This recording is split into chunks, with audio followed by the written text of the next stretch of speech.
বাংলাদেশের একটি শান্ত সুন্দর গ্রাম। সেই গ্রামের সবচেয়ে পরিচিত ব্যবসায়ী ছিলেন হাজী আব্দুল করিম। গ্রামের বাজারে তার বড় মুদি ও পাইকারি ব্যবসা ছিল।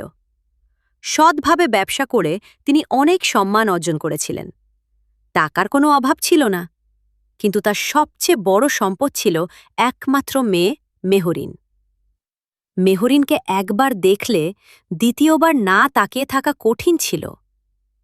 টানা টানা বড় দুটি চোখ, কোমর পর্যন্ত নেমে আসা কালো চুল, মুখে সব সময় মিষ্টি হাসি, আর এমন ভদ্রভাবে কথা বলতো যে সবাই তাকে খুব পছন্দ করত। কিন্তু মেহরিন শুধু রূপেই সুন্দর ছিল না।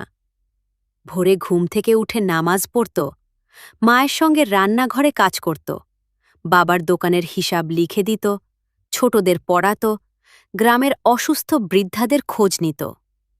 গ্রামের মানুষ বলতো, এমন মেয়ে যে ঘরে যাবে সেই ঘর আলো করে রাখবে।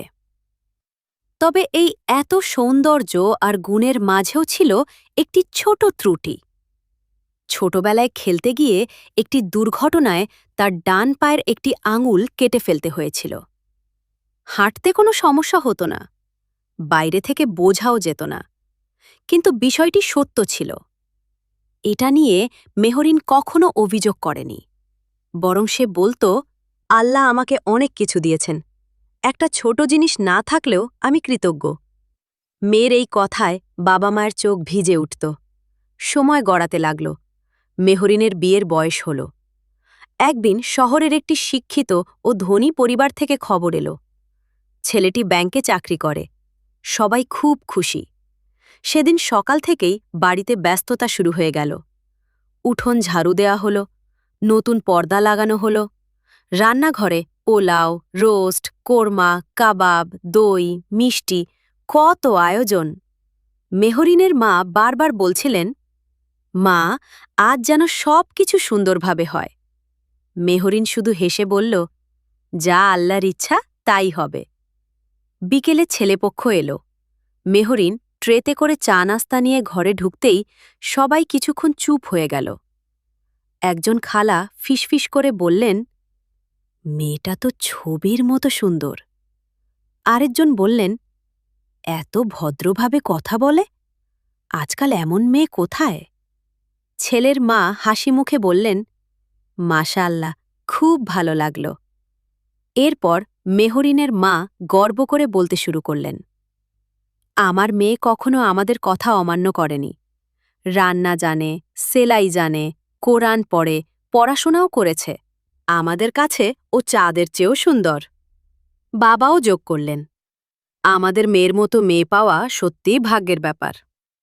সবাই মাথা নেড়ে সম্মতি দিল।